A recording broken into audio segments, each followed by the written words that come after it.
अस्सलाम वालेकुम। Web development के तारफ़ के साथ हाजिर खिदमत है। वेब डेवलपिंग क्या है? अगर सादा अल्फाज में कहा जाए, वेब डेवलपिंग का मतलब होता है वेबसाइट बनाना। लेकिन यहाँ पे एक मसला है कि हमारे यहाँ कुछ लोग वेब डिज़ाइनिंग और वेब डेवलपिंग को एक ही चीज़ समझते हैं। तो बेहतर ये है कि ये पहले क्लियर कर दिया जाए कि वेब डेवलपिंग और वेब डिज़ाइनिंग में क्या फ़र्क है। वेब डिज़ाइनिंग दरअसल वेबसाइट को डिज़ाइन करने का नाम है। ये इसका मतलब ये होता है कि किसी वेबसाइट को डिज़ाइन किया जाए। ये वेबसाइट जब डिज़ाइन की जाती है, कोई डिज़ाइनर उसको डिज़ाइन करता है तो वो उसको किसी पिक्चर या पीएसडी फॉर्मेट में डिज़ाइन करता है। जबकि वेब डेवलपर जब वेब बनाता है वेबसाइट, तो वो उसको एचटीएमएल फॉर्मेट में बनाता है। ये फॉर्मेट्स डॉक्यूमेंट्स की इकसाम है। जो वेबसाइट का जो डॉक्यूमेंट होता है वो एचटीएमएल फॉर्मेट में होता है, जबकि पिक्चर्स वगैरह का जो डॉक्यूमेंट होता है वो अलग होता है। वेब डिज़ाइनर एक पिक्चर बनाता है या एक पीएसडी फॉर्म में वेबसाइट का डिज़ाइन तैयार करता है। इसकी मिसाल ऐसे ही है जैसे कोई नक्शा नवीस या कोई खाका बनाने वाला किसी इमारत का या किसी जगह का कोई नक्शा बना देता है या कोई डिज़ाइन तैयार करके दे देता है। वो डिज़ाइन मौजूद तो होता है लेकिन वो इमारत मौजूद नहीं होती। उस डिज़ाइन को लेकर जब उसको बाकायदा एक कोई बिल्डिंग तैयार की जाती है या कोई इमारत बनाई जाती है, तो उस डिज़ाइन को इमारत बनाने के लिए, इमारत में कन्वर्ट करने के लिए फिजिकल काम करना पड़ता है। वो बिल्कुल एक अलग चीज़ होती है, तस्वीर बिल्कुल एक अलग चीज़ होती है। इसी तरह वेब डेवलपिंग जो है वो एक अलग चीज़ है, वेब डिज़ाइनिंग एक अलग चीज़ है। वेब डिज़ाइनर एक खाका तैयार करके हमें दे देता है, हम उसको लेके उसको बाकायदा एचटीएमएल फॉर्मेट में बनाते हैं। वही काम जो एक डिज़ाइनर किसी मुख्तलिफ किस्म की अशकाल के साथ या तस्वीर उसकी लकीरों के साथ काम करके कोई डिज़ाइन तैयार करता है, वहीं वेब डेवलपर मुख्तलिफ लैंग्वेजेस, कंप्यूटर लैंग्वेजेस में कोड करके वो सारी चीज़ें तैयार करता है। अब वेब डिज़ाइनिंग में ये होता है कि जब कोई डिज़ाइन हमारे पास आता है, हम उसके ऊपर किसी भी किस्म का कोई एक्शन परफॉर्म नहीं कर सकते। मिसाल के तौर पे हम वेबसाइट पे देखते हैं कि हम वेबसाइट पे जाते हैं, हम वहाँ पे जाके कुछ सर्च करते हैं, हम वहाँ पे कोई तबसरा करते हैं, पोस्ट भी करते हैं, हम एक पेज से दूसरे पेज पे जाते हैं, मुख्तलिफ लिंक्स पे क्लिक करके आगे पीछे मुख्तलिफ एग्जाम की वेबसाइट पे हम जा सकते हैं। जबकि वेब जो डिज़ाइन बना होता है उसके ऊपर ऐसा कुछ नहीं होता, वो एक तस्वीर की फॉर्म में होता है, उस पर आप ऐसा कोई परफॉर्म नहीं कर सकते। तो जब हम वेब डेवलपिंग की बात करते हैं तो वेब डेवलपिंग जो है वो हमें बाकायदा अलग से एक डिज़ाइन को लेके उसको बनाना पड़ता है एचटीएमएल फॉर्मेट के अंदर। एक वेबसाइट जो है वो दो हिस्सों पे मुश्तमिल होती है। एक होती है फ्रंट एंड, एक होता है बैक एंड। फ्रंट एंड वो वेबसाइट का हिस्सा होता है जिसके अंदर हमें स्क्रीन के ऊपर चीज़ें नज़र आ रही होती हैं। मसलन हम फेसबुक पे जाते हैं, हम गूगल पे जाते हैं, तो फ्रंट पेज जो हमारे सामने ओपन होता है जिसके ऊपर मुख्तलिफ किस्म की पोस्ट होती हैं, मुख्तलिफ किस्म के जो तस्वीर आती हैं, मुख्तलिफ किस्म के लोगों के तबसरे नज़र आ रहे होते हैं हमें, ये फ्रंट एंड कहलाता है। जबकि बैक एंड वो काम होता है जो बिहाइंड द स्क्रीन, यानी कि स्क्रीन के पीछे जो काम हो रहा होता है, जो प्रोसेस हो रहा होता है, जिसकी बुनियाद के ऊपर ये पूरी की पूरी वेबसाइट का सिस्टम चल रहा होता है, वो प्रोसेस बैक एंड कहलाता है। मिसाल के तौर पे हम गूगल पे जाते हैं, गूगल पे जाके हम कुछ सर्च करते हैं, हम देखते हैं कि जब हम कोई चीज लिखकर उसको सर्च करते हैं तो हमारे सामने एक और पेज ओपन होता है।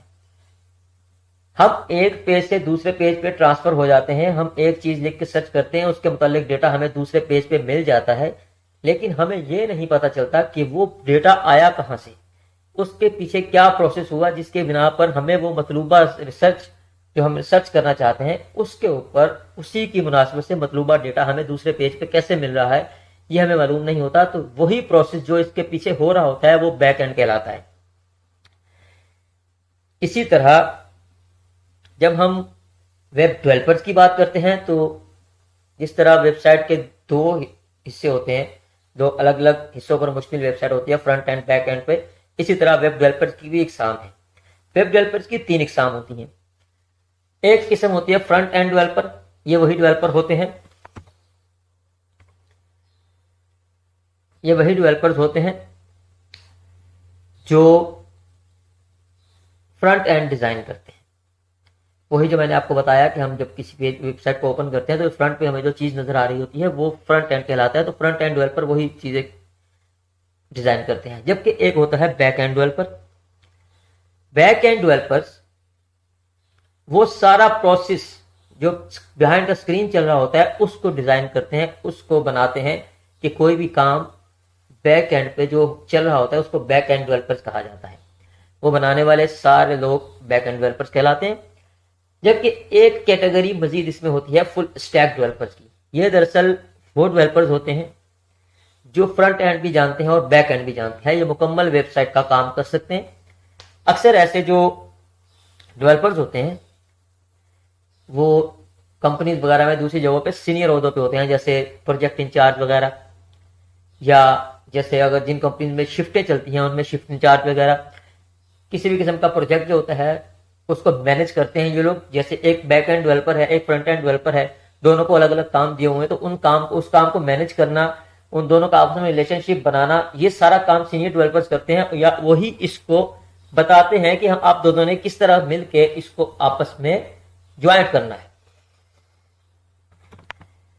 तो जी अब बात कर लेते हैं कि फ्रंट एंड डेवलपर्स की क्या चीजें आनी चाहिए और बैक एंड को क्या चीजें आनी चाहिए। फ्रंट एंड डेवलपर्स हो या बैक एंड डेवलपर हो, कंप्यूटर प्रोग्रामिंग लैंग्वेजेस या कंप्यूटर लैंग्वेजेस जिनको हम कहते हैं मुख्तलिफ इकसाम की होती हैं, उनकी मदद से ये एक्शन परफॉर्म करते हैं, कुछ चीजें बनाते हैं।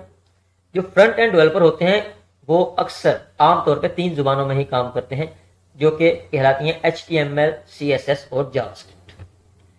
जबकि जो बैक एंड डेवलपर होते हैं उनके लिए कुछ जुबानें अलग होती हैं, जैसे PHP, पाइथन, जावा, C++, SQL वगैरह। जो फुल स्टैक डेवलपर्स होते हैं वो ये सारी जुबानें HTML, CSS, जावास्क्रिप्ट के मुतालिक ये मालूम होना चाहिए कि इनके बगैर कोई वेबसाइट नहीं बनती। HTML किसी भी वेबसाइट का बुनियादी ढांचा होता है। जिस तरह हम कोई बिल्डिंग खड़ी करते हैं तो उस बिल्डिंग को बनाने के लिए हमें पहले उसका बुनियादी ढांचा बनाना, किसी के ऊपर किसी किस्म का डिजाइन होता है, किसी के ऊपर किसी किस्म का डिजाइन होता है। इसी तरह CSS का काम होता है किसी वेबसाइट का, वो डिजाइन तैयार करती है, HTML के ढांचे की बुनियाद के ऊपर वो डिजाइन तैयार करती है, उसके जरिए हम डिजाइन तैयार करते हैं। जबकि जावास्क्रिप्ट किसी भी वेबसाइट को फंक्शनल करने के लिए होते हैं, करने के लिए इस्तेमाल होते हैं। फंक्शनल ऐसे कि हम जब कोई इमारत बनाते हैं तो हम वहां घर के अंदर बिजली का काम करवाते हैं, हम बल्ब लगाते हैं, हम पंखा लगवाते हैं, हम जो है पानी का सिस्टम तैयार करते हैं, हम मुख्तलिफ जगहों पे पानी को पहुंचाने के लिए पानी की जो पाइपिंग वगैरह होती है वो हम करवाते हैं। तो ये जो काम होते हैं, इन काम के नतीजे में कुछ फंक्शन होते हैं। जैसे हम बटन दबाएंगे तो पंखा चलेगा, बटन दबाएंगे तो लाइट ऑन होगी। इसी तरह हम जब शावर को खोलेंगे तो पानी आएगा।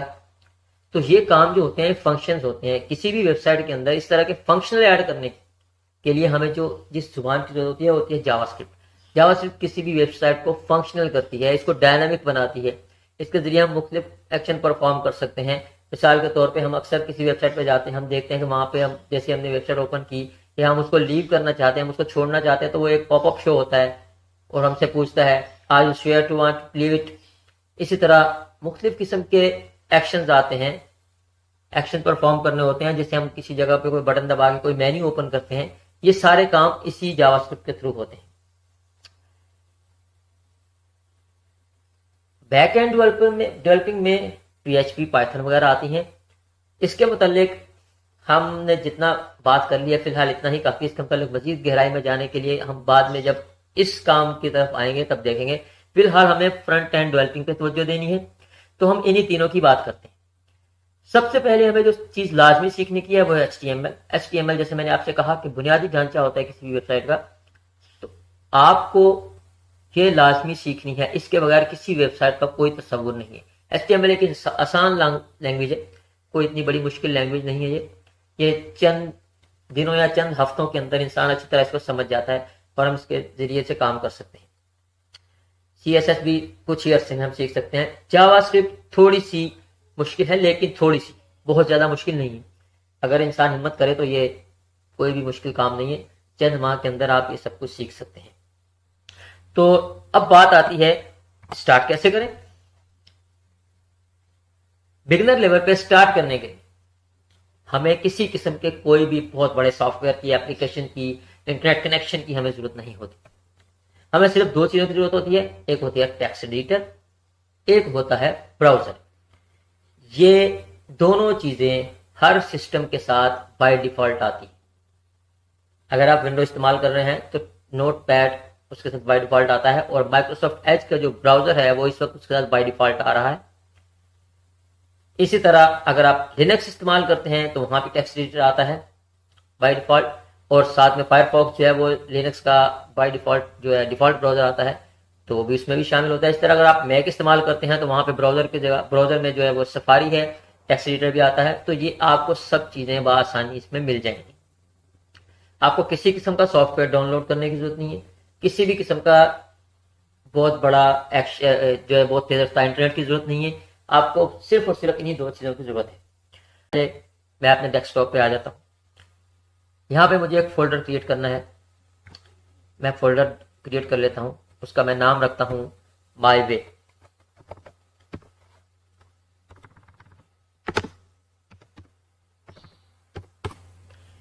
आप इसका नाम कुछ भी रख सकते हैं।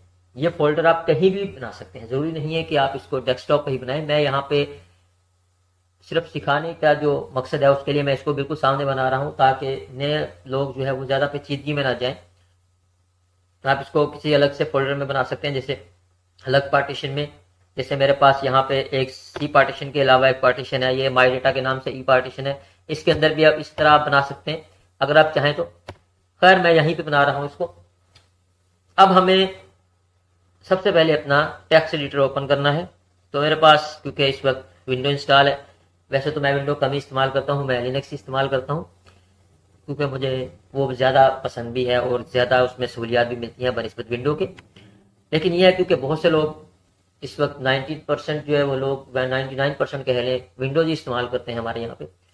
तो सिखाना जो मकसद है उसके लिए आप अगर हम एक सिस्टम अलग से इंस्टॉल करेंगे, चलाएंगे, तो जो मुब्तदी होगा वो यही सोचेगा कि ये क्या मुसीबत है, पहले आप सिस्टम को समझते रहे। तो इसलिए मैंने विंडो इंस्टॉल कर रखी है सिखाने के लिए। तो सबसे पहले मैं अपना नोटपैड ओपन कर लेता हूँ।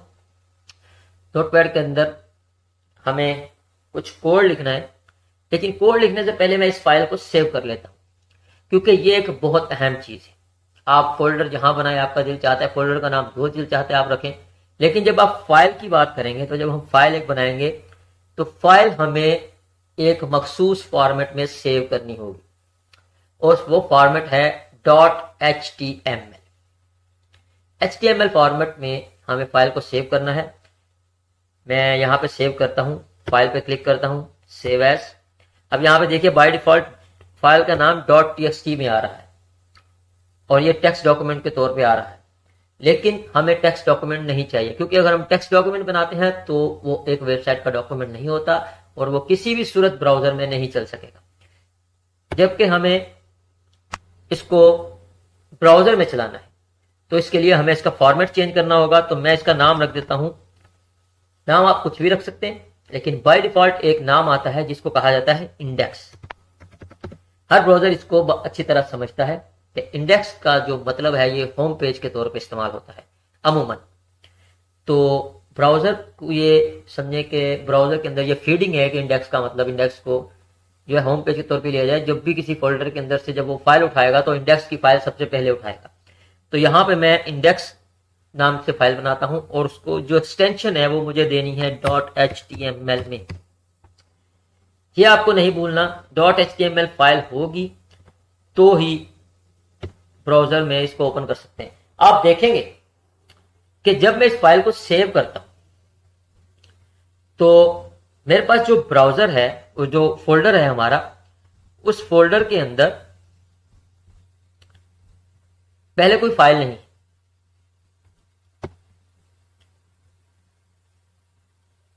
मैं दिखा देता हूं, उस फोल्डर के अंदर पहले कोई फाइल नहीं है, खाली है। और इस फोल्डर को जब हम देखें तो बाकायदा ये फोल्डर सिर्फ और सिर्फ एक आम फोल्डर की तरह नजर आ रहा है। लेकिन जब मैं इस फाइल को सेव करने की कोशिश करूंगा, सेव करूंगा इसके अंदर, मैं इसी फोल्डर में जाऊंगा, मैं यहाँ पे डेस्कटॉप पे चला जाता हूँ। ये मेरा माई वेब का फोल्डर है, मैं इसको सिलेक्ट कर लेता हूँ और यहाँ मैं index.html के नाम से फाइल सेव करता हूँ। अब मैं जब इसको सेव करूंगा तो आप देखेंगे कि ब्राउजर के अंदर फोल्डर के अंदर एक फाइल सेव हो जाएगी और बाय डिफॉल्ट उसके ऊपर जो भी आपके ब्राउजर सिस्टम का डिफॉल्ट ब्राउजर होगा उसका आइकन उस फाइल के ऊपर शो हो जाएगा। मेरा यहाँ पे ओपेरा बाय डिफॉल्ट है, तो मेरे पास गालबन यही उम्मीद है कि ओपेरा भी ओपन होगा, या हो सकता है फायरफॉक्स का आइकन भी आ सकता है क्योंकि मेरे पास वो भी इंस्टॉल है। लेकिन ये है कि आपकी उस फाइल के ऊपर ब्राउजर का आइकन आ जाएगा। इसका मतलब ये होगा कि अब सिस्टम को पता चल गया है कि ये वेब फॉर्मेट की फाइल है, ये HTML फॉर्मेट की फाइल है और इसको बराह रास्त हमने ब्राउजर में ही ओपन करना है। तो मैं इसको सेव करता हूं, हम पहले इसको देख लेते हैं। आप देखेंगे, ये देखिए आपके सामने है, यहां पे बराह रास्त हमें वो एक शो कर रहा है आइकन, ब्राउजर का अपना आइकन शो हो रहा है, यानी कि इसका मतलब है कि ये एक वेब फॉर्मेट की फाइल है। अगर हम इसको ओपन करें फिलहाल तो कुछ भी नजर नहीं आएगा, तो ये बिल्कुल एम्प्टी पेज है, कुछ भी यहाँ पे आपको देखने को नहीं मिलेगा। लेकिन आप ये देख सकते हैं कि हमने ब्राउजर ओपन नहीं किया, हमने बराह रास्त पे डबल क्लिक किया और ब्राउजर ओपन हो गया। अच्छा, अब हम इसको देखते हैं कि हम कैसे स्टार्ट करेंगे। मैं यहाँ कुछ कोड लिख देता हूँ, फिलहाल इसको समझने की जरूरत नहीं, किसी भी किस्म की परेशानी की जरूरत नहीं है। फिलहाल ये कोड लिखा जाएगा, आपने इसको मन वैसे ही लिख लेना है और आप देखेंगे कि जो कुछ यहाँ पे आप लिखेंगे वो आपके ब्राउजर में शो होगा, लेकिन वो सब कुछ शो नहीं होगा। हम बहुत सारा कोड लिखेंगे यहाँ पे बनिस्बत उसके, वैसे बहुत सारा नहीं लिख रहे, बनिस्बत उसके जो शो होगा उसकी बनिस्बत हम बहुत सा कोड लिखेंगे यहाँ पे नजर, लेकिन हमें नजर थोड़ा सा हिस्सा आएगा।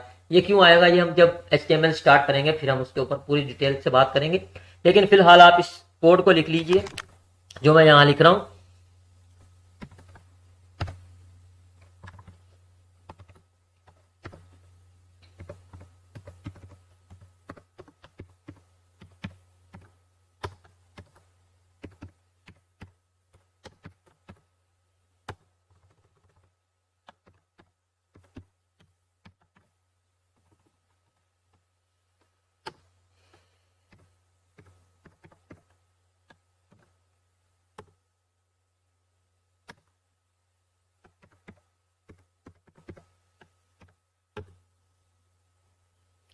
ये कोड जो मैं लिख रहा हूं यहाँ पे, इसको आपको फिलहाल सिर्फ कॉपी कर लेना है। आपको किसी भी किस्म की परेशानी की जरूरत नहीं है कि ये कैसे काम कर रहा है, ये हम बाद में देख लेंगे। तो ये मैंने बुनियादी स्ट्रक्चर इसका बना लिया है। अब मैं इसका कुछ कोड लिखता हूं।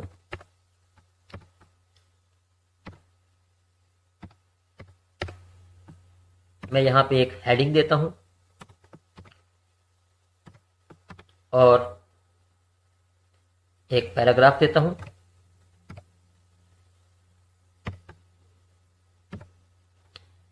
और इसके साथ ही साथ मैं एक यहां पे लिंक भी लगा देता हूं ताकि आप अच्छे से समझ सकें कि ये एक वेब फॉर्मेट की फाइल है।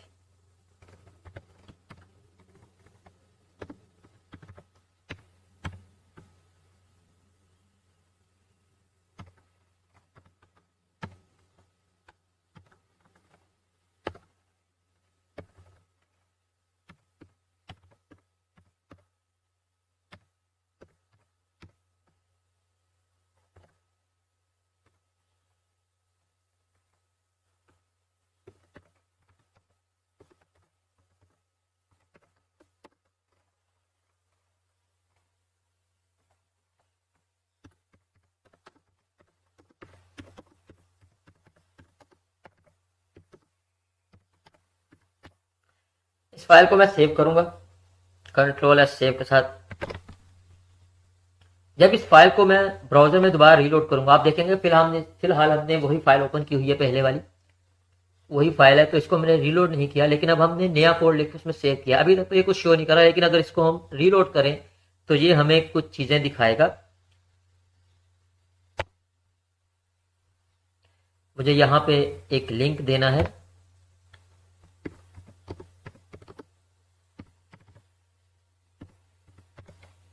मैं इसको दोबारा सेव करता हूं। अब हम इसको रीलोड करते हैं तो आप देखेंगे कि यहाँ पे कुछ चीजें शो हो जाएंगी। देखिए यहाँ पे शो हो गया hello world, this is my first web page. और जब हम इसको ओपन करेंगे तो ये एक लिंक के तौर पे शो हो रहा होगा। अब देखें कि जब मैं इसके ऊपर कर्सर लेके जा रहा हूं तो ये एक हाथ के निशान में तब्दील हो रहा है। जब मैं इस पर क्लिक करूंगा तो ये मुझे यहां से गूगल के होम पेज पे ले जाएगा। तो जस्ट ट्राई, देखिए हमारा वेब पेज रेडी है। हम बाकायदा खुद कोड करके गूगल पे आए हैं। हमने कहीं सर्च नहीं किया, हमने कुछ भी नहीं किया, हमने जस्ट एक लिंक के ऊपर क्लिक किया, हम गूगल के होम पेज पे आ गए हैं। ये लिंक हमने कैसे बनाया आप देख सकते हैं, मैंने कोड में बनाया है। फिलहाल इसको समझने की जरूरत नहीं है कि ये कैसे काम करता है। जब हम HTML पढ़ेंगे तो हम उसके अंदर ये सारी डिटेल पढ़ लेंगे। फिलहाल सिर्फ यहाँ ये बताना मकसूद था कि वेबसाइट्स कैसे बनाई जाती है। उम्मीद है कि आपको समझ आ गई होगी। इंशाल्लाह मिलते हैं अगले लेक्चर में और इसमें हम बात करेंगे HTML के ऊपर कि HTML क्या है, कैसे काम करती है, सीखने का प्रोसेस क्या है और इसकी जितनी भी डिटेल होगी वो देखेंगे।